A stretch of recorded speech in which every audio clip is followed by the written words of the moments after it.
Hi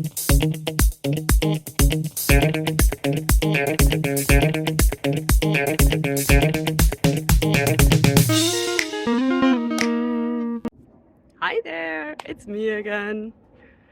So you all probably recognize the plant that's behind me, right? So the question today is, what will happen if I touch it? Although that one is too easy, right? So let's look at another question that might be a little bit more interesting.